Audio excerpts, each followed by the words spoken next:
completing the accounting, and it is indeed a very eventful Friday at the Electoral Commission. We're hosting all sorts of stakeholders at the National Results Center. Without much ado, we're going to be allowing the chairperson of the Electoral Commission of South Africa, Mr. Glenn Mashinini, to address South Africa on the update with regards to the counting of results throughout the length and breadth of South Africa. Chairperson, if you may please address the nation.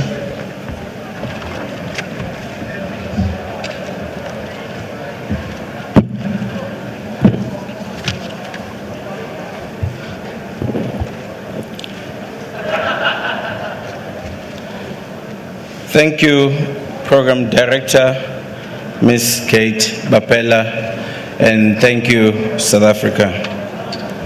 We are almost finished with this national responsibility. A short while ago, results from 21,889 of the 22,612 voting districts had been finalized, and the outcomes of the 2016 municipal elections is known in all but 38 of the 257 councils being contested. Work, as you can see behind you, is continuing to finalize these results for these outstanding councils, which include a number of district councils in the country. Some of them are the largest metros for obvious reasons. The data and the processing is taking slightly longer, but it's within our target time. These include the city of Johannesburg, Tshwane, Ekurhuleni, eThekwini, Buffalo City, and the city of Cape Town. We anticipate that these results will be known this evening in a few hours to come. That means this probably is the last opportunity we will have to speak to you in this forum, because tomorrow morning we'll be preparing this venue for the official results or final results announcement event to be held here at 6 p.m. tomorrow. I would like just to punchline the point.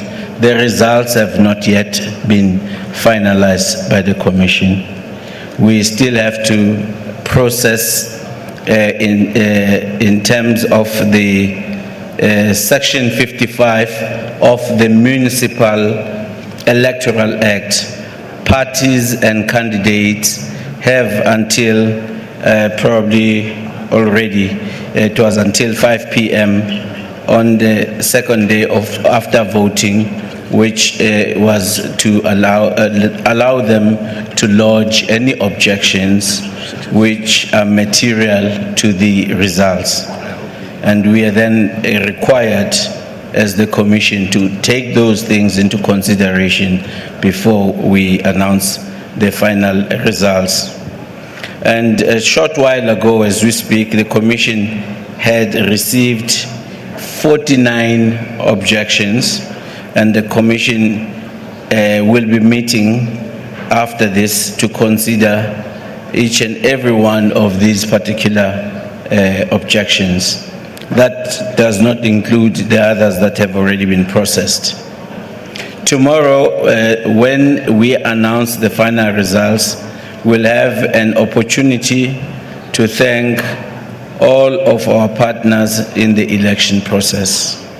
But let me make this opportunity to thank the members of the media for their role that they've played throughout the time in ensuring that the country and the world is informed about this beautiful phenomenon of South Africa's democracy. And we thank you for your robust engagement and questions that you engage all the parties concerned, including us.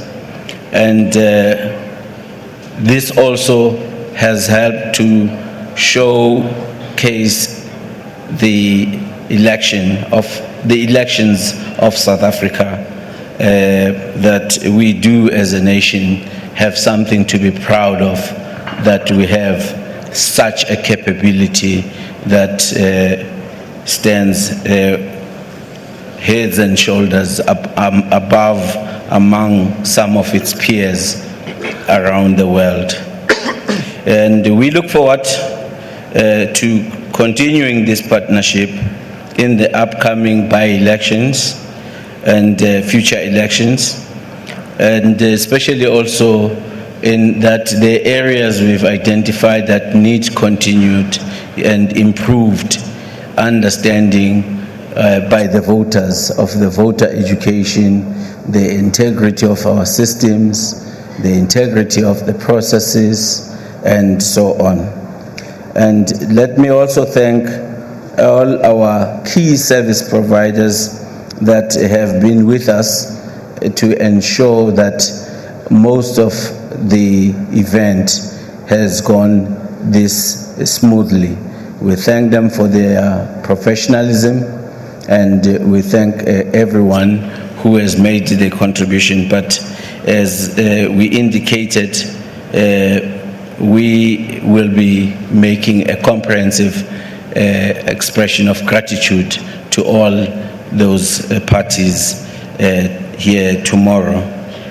And I hope that we as South Africans can pat ourselves in the back and say, yes, we are a constitutional democracy. And I like, on behalf of my colleagues who are present here, the commissioners and the senior management, to say thank you all for your patience and waiting for us and the results and the cooperation that you showed to us. I thank you.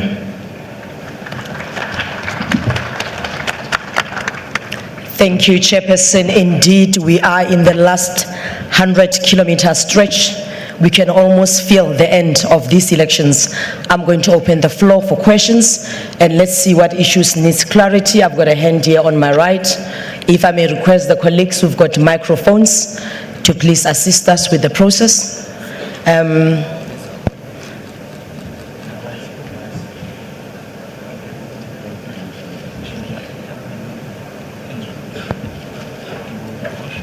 Thank you. I'm Ranjini Mansami from the Daily Maverick. Yesterday, NC Secretary General Gwede Mantashe complained about the DA announcing the results from Nelson Mandela Bay ahead of time. They've just announced their projected results for Setswana. I just wanted to find out how the Commission feels like about that. Secondly, can you tell us the status of the objections you have received so far, and if those have been resolved? All right.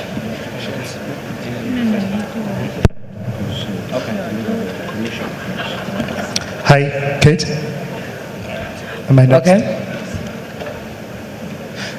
Am I next or Where are you? here? Oh, thank you. Hi, Tula, I see you now. I see you. We're on a 100-kilometer stretch, don't forget. I understand. All I'm right, also thank there. you. Thanks, Tula. Tula Sizwe Semelane from ENCA. Two quick questions. The first one, what is the status of the complaint that was lodged by the ANC in Nelson Mandela Bay. Can you confirm that? And secondly, some of the complaints we've been hearing from political parties and other, participants in the elections, such as the Forum for Service Delivery in the Northwest, relate to them finding ballot papers in places that are not voting stations or results operation center, etc., etc. And I know you've explained this before, that once it's been marked and it's been captured and everyone is happy, whether you find it outside or it really doesn't matter. But why don't you just deal with this issue of perception, if nothing else? Thank you. Do we have another hand? All right. Tembi Lembete from the University of Pretoria. I would just like to ask, earlier this afternoon, Julius Malema had his press conference and he indicated that he would not be taking part in any coalitions with any of the parties, so that if the two main parties have to go on a runoff, then that's what they should do. Have you guys made any contingency plans for a situation where there may have to be a runoff? How would that work? Is that even possible in the law? Your question's noted. Let me take one more hand before we allow IEC panel to respond. Thank you very much. My name is Mpo from IEC. Okay. We're almost done. Thank you, Mpo. Thank you. Yes. Ke bua ka Sesotho. Ke ne ke botsa gore commission e ka kgona go extenda nako ya 7 o'clock to 7. Hobane hona le batho ba sebetsang go di molong, go di shopping complex. Ha president a declare holiday, the business people bona ba bitsa ba bereki hore ba tlo sebetsa, ba qetella ba sa kgone no vote. So hona le possibility gore IEC e ka kgona extenda nako at least, because in any event after 7 we stay put ko site, so we might as well close the doors ka bo 11 rather than re kwale ka 7 re kgona go fa baduli ba South Africa nako gore ba vote go ya kgonagala na. Thank you, Mpo. Allow my bosses to deal with that. Let me hold questions. Let me get IEC to deal with those issues. Thank you very much, Kate and colleagues, the chairperson of the Electoral Commission of South Africa. Let me deal firstly with the matter related to the leader of the DA making a pronouncement. There is nothing irregular or wrong with that pronouncement, in a sense that the fact that the Commission has provided 3 opportunities through which the public can get to know the results of the elections is actually testimony to the transparency that we have put into the process. Firstly, the results are announced at the voting station level. There are party agents there, and the party agents can therefore transmit those results to their centers, and they can be able to collate the results the way they want to collate the results. Secondly, we introduce an innovation. That innovation is that if you've got a smartphone, there is an application, IEC application, which provides you with the results of the elections, those captured and scanned, and therefore you can also be able to make a determination in terms of those results. The third aspect is that we have this center. This center is a platform for political parties, analysts, and any person who is interested to be able to see the results of the election as they come.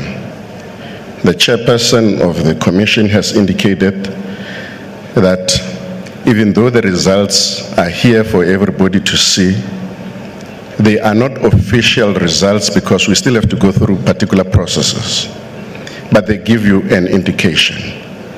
The lead board here tells a story. And you can be able to follow that story and be able to come to some kind of a determination in relation to that story. From our side, we've got to deal with few issues. We've got to deal with what we call Section 65 objections. Section 65 objections are objections material to the outcome of the results of an election. It is only after we have exhausted the Section 65 objections of the Municipal Electoral Act that we can be able to announce the results. The chairperson of the commission has indicated that we are busy with the Section 65 objections. Of course, depending on how the commission looks at issues, we may, in certain instances, nullify some of the results, and therefore, what party agents may have given you at the local level could still change, depending on what we regard as irregularities that may have happened at that voting station. But there is nothing wrong in using the information on the lead board, because as I said, this lead board, it's a platform that we are using for transparency so that you understand and see the results of an election. The issue of the objections, there are various elements of objections. The objections that are lodged during voting, we refer to them as Section 51 objections that are dealt with by the presiding officers at the voting station level. But because the system also assumes that a presiding officer is not going to be necessarily the same as the counting officer, you've got what we call Section 59 objections. It is the verification of information coming from the presiding officer to the counting officer. Apart from that, we've got Section 62 objections, which deal largely with the sorting of the ballot papers. And we as commissioners deal with the last, which is objections material to the outcome of the elections, and that's what we refer to as Section 65 objections.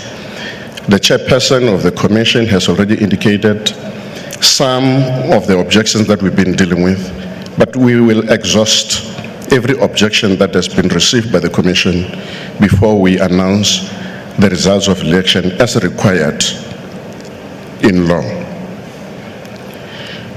The status in relation to Nelson Mandela Bay objection, the African National Congress has withdrawn its objection, and we are comfortable as the organization moving forward with the announcement of those results tomorrow. The matter related to the ballot papers found in places where they're not supposed to be.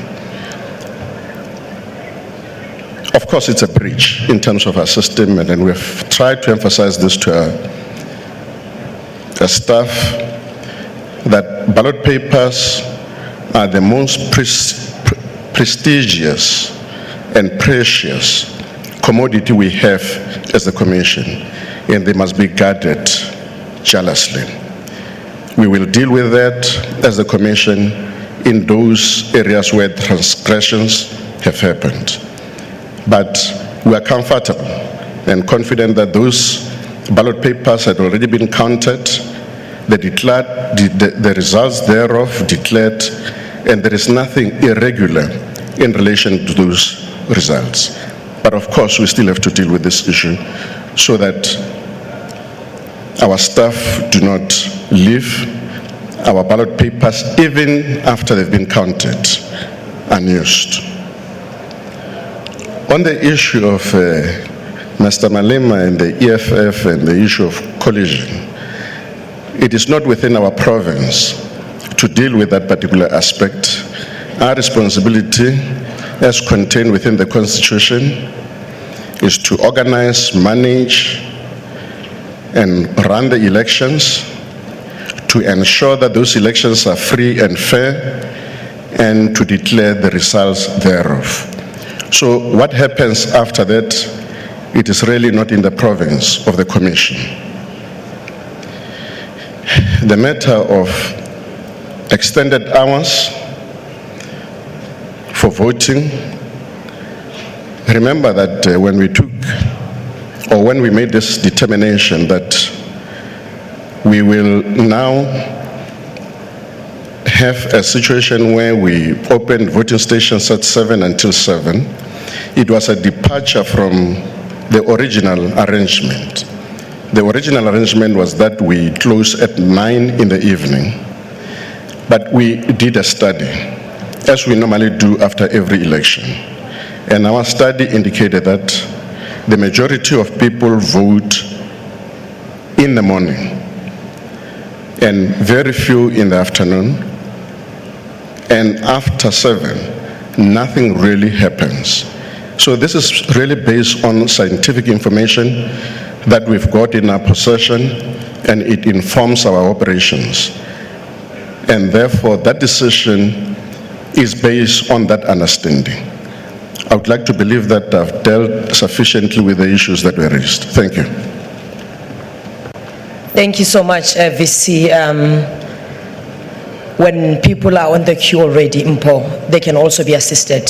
So it's not a matter of we're closing exactly 7, we close the doors. When there's still a queue outside, the presiding officer will make sure that those people are being attended to.